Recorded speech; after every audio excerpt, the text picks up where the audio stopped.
Luke, congratulations. What a week it's been. Just sum up where this night ranks in your career.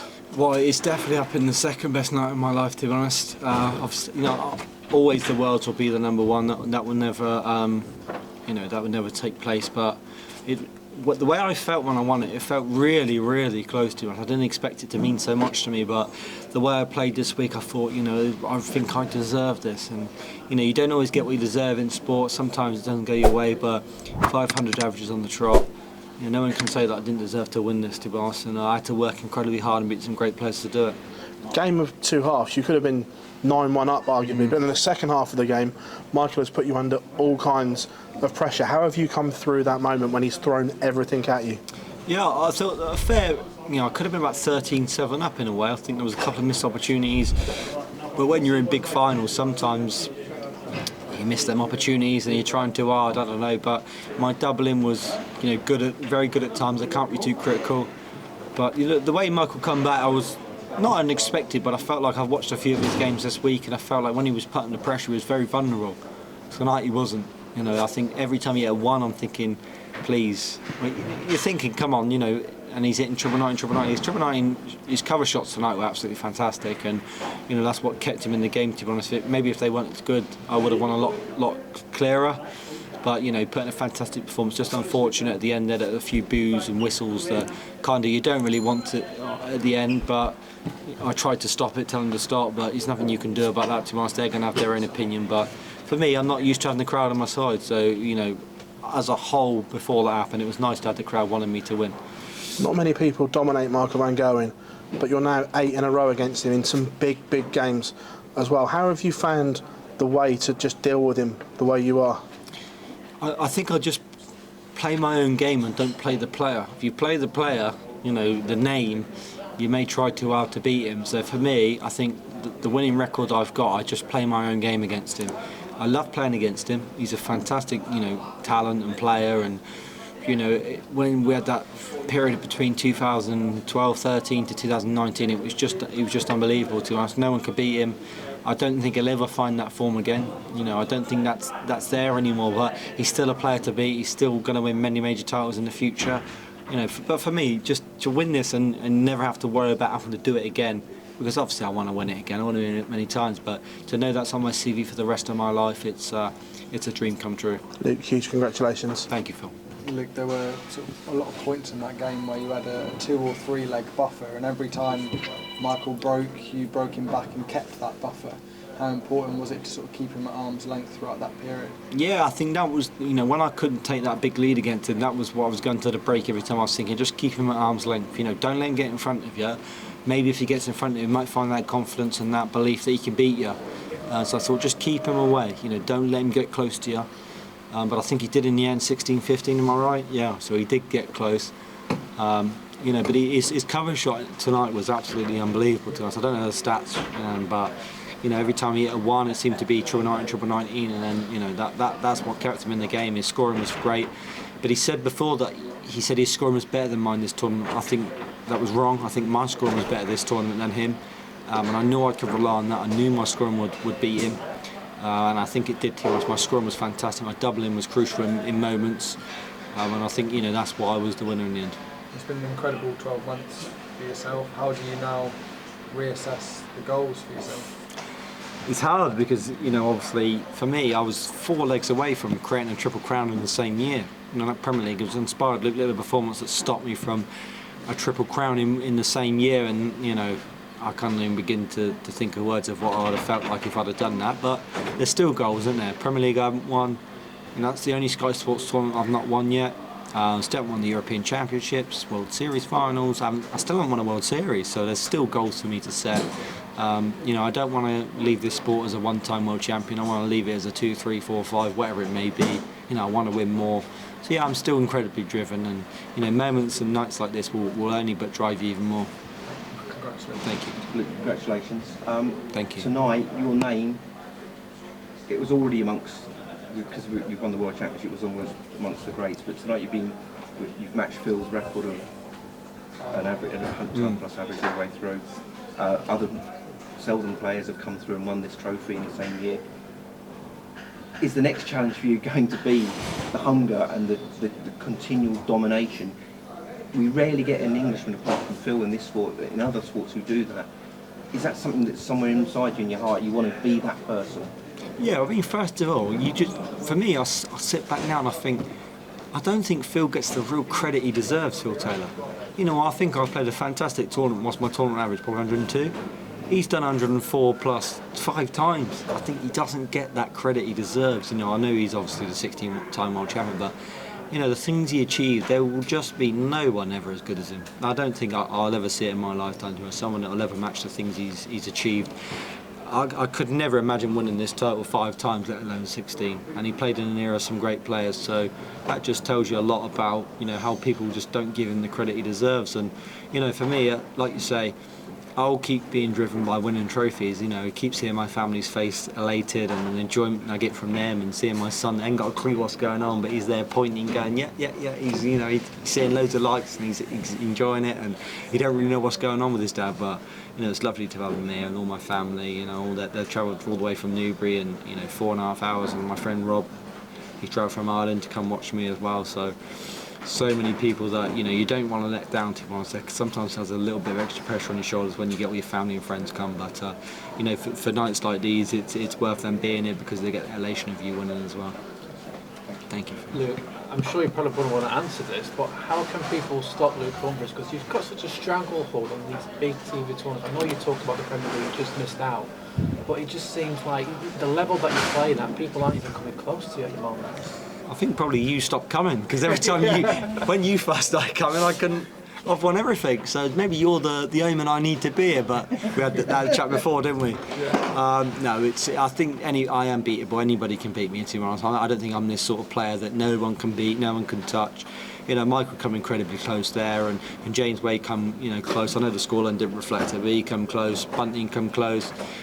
You know, I just have that resolve in me. I think, you know, I said it many times this week, that I just want to be the man that's hard to beat. You know, if you beat me, you have to play incredibly well, and you know, if you do, then you'll beat me. But I don't see myself as that player that's unbeatable to, and I think there's many people that can beat me, but hopefully for a long time no one can, because I'll be able to pick up many majors. But of course, there's going to be times where it ain't going to go my way.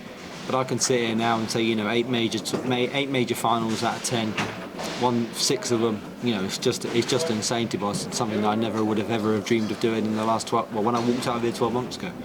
We were seeing people before in darts and in other sports. They find it hard to keep that elite level and do all the things off the hockey you need to do to be the very, very best and manage life as well with your family and other things. How do you find that balance in life to have your family life but also be extremely dedicated to be successful as you have been? Yeah, I don't think there's a right or wrong answer. You know, I try to just have that balance, what I think's right. You know, I commit to a lot, I practice a lot, I dedicate myself a lot. You know, and many world champions over the years have not done as many exhibitions I've done this year or will do this year, but when you're world champion, you want to go on and show your trophy off, you want to enjoy yourself, and all the exhibitions I do, it's amazing. You know, all the people, they're so excited to see you. You know, the love I felt this year since, you know, that first Premier League game that I played in Wales, where I felt really down. I thought no one really likes me, and it kind of hurts you, because you feel like not that you want to be liked, but I just don't see what I'd done wrong, to be honest. And now I feel there's a bit more love towards me,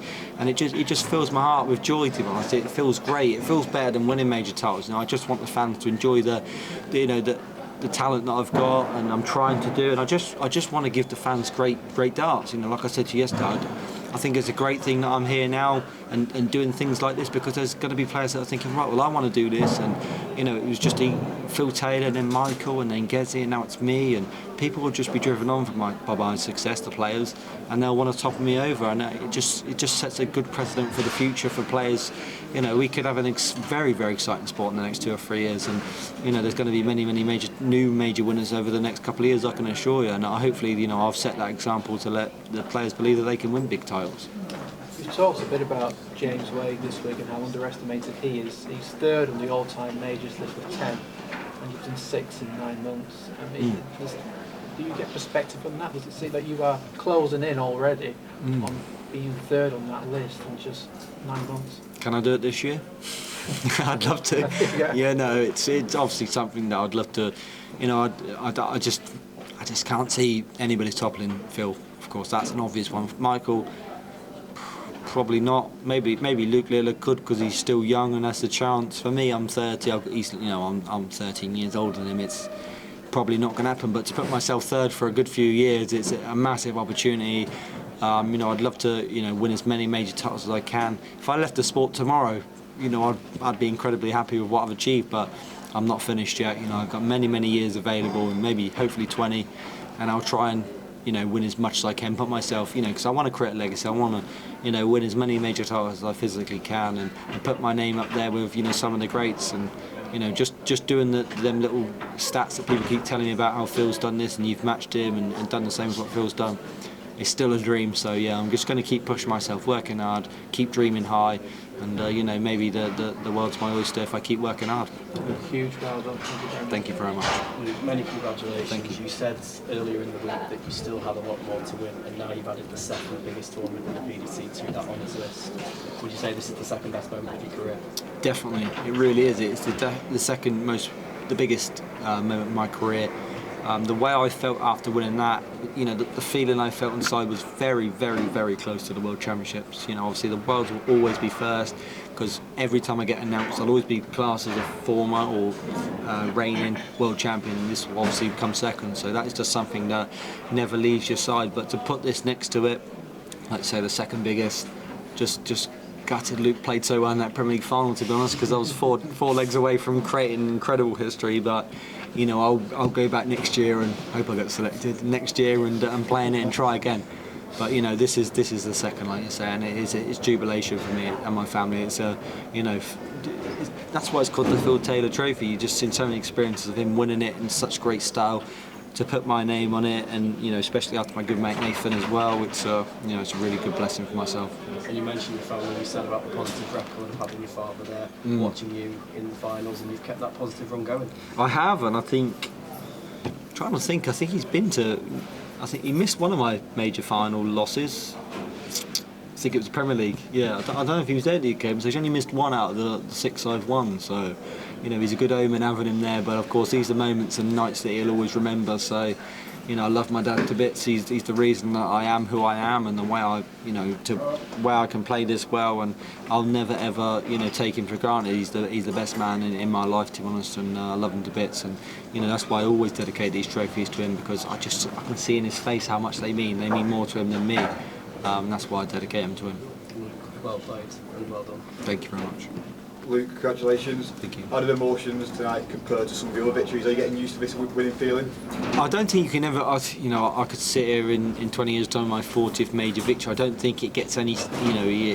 Get used to it. It's a feeling that I don't think can be beaten. When you're a dart player, this is what you dream of, winning these titles. And I think if I was to win this for the 4th, 5th time, I still think it would feel the same as it does right now. It's just jubilation. It's great feelings. It's moments that you just, as you see on the stage, you feel that great sense of I've achieved again, and it's just words can't describe how it feels.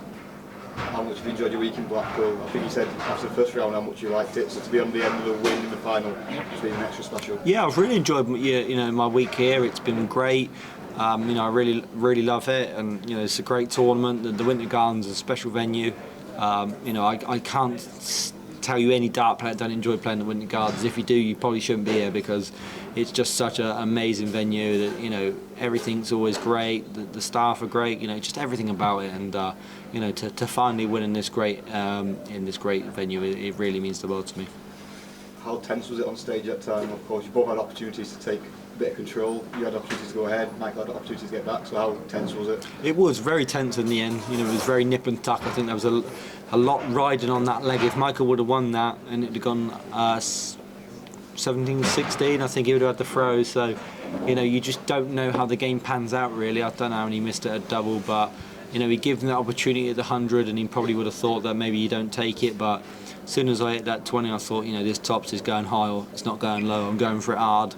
As soon as that first one goes in, I'm thinking, just throw it at the dart and hopefully a lovely deflection. That's all you can do when you go over a double top. If you go double top, hoping for a lovely deflection, it was just beautiful, to be honest. I couldn't throw it any better, and that was where you got that massive relief off me from the celebration. Congratulations, well done. Thank you very much. Okay.